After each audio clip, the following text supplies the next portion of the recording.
আমি একটা জালসাই বলেছি, আল্লাহর নাম নিলে গুনাহ হবে, ফেরাউনের নাম নিলে নেকি হবে।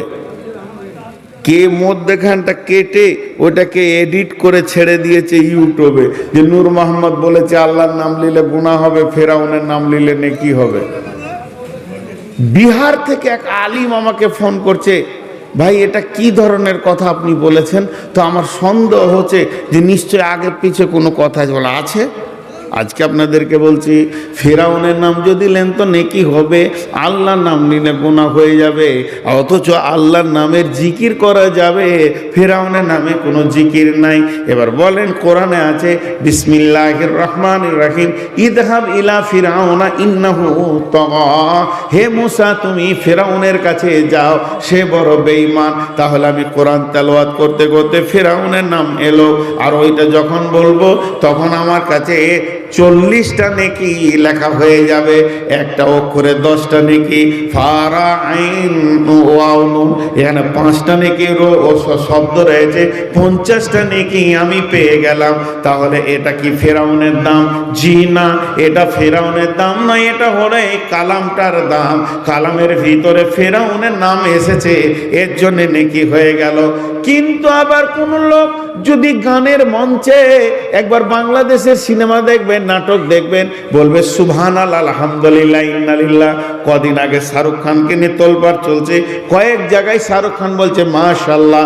এবার বলেন, এগুলো আল্লাহর নাম নিয়েছে সিনেমার ভিতরে, গানের ভিতরে, মিউজিকের ভিতরে, এর নিয়েছে আপনার কিনা সিনেমার পর্দাতে, এগুলোতে নেকি হবে না, গুনাহ হয়ে যাবে। আল্লাহকে বেইজ্জতি করা হচ্ছে, আল্লাহকে অসম্মান করা হচ্ছে।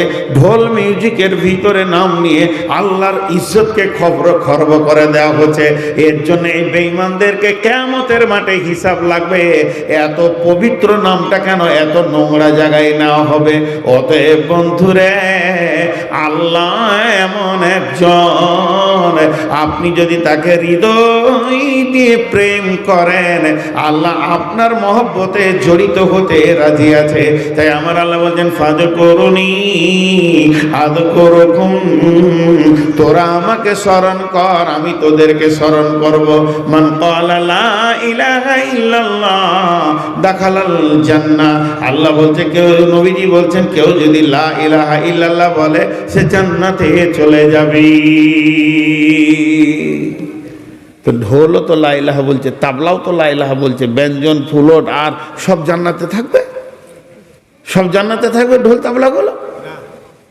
মাথা খারাপ। এগুলো আল্লাহকে বেজ্জতি করছে। তা আল্লাহর নাম নিতে হবে ইমানের সঙ্গে, আর আল্লাহ স্মরণ করবে ক্ষমাকে সঙ্গে করে। ধরেন একটা মোবাইল, এখন তো মোবাইলে আপনার যদি কিছু টাকা মেরে দেন তো আর 1 মাস পর্যন্ত কোনো চিন্তা নেই। আমি যখন প্রথম মোবাইল কিনি তখন শুধু কল করলে 2.5 টাকা লাগতো, আর ওই দিক থেকে যদি কেউ করতো তার 1.5 টাকা মিনিট কাটতো। চিন্তা করেন, ইনকামিং কলেও 1.5 টাকা মিনিট কাটতো।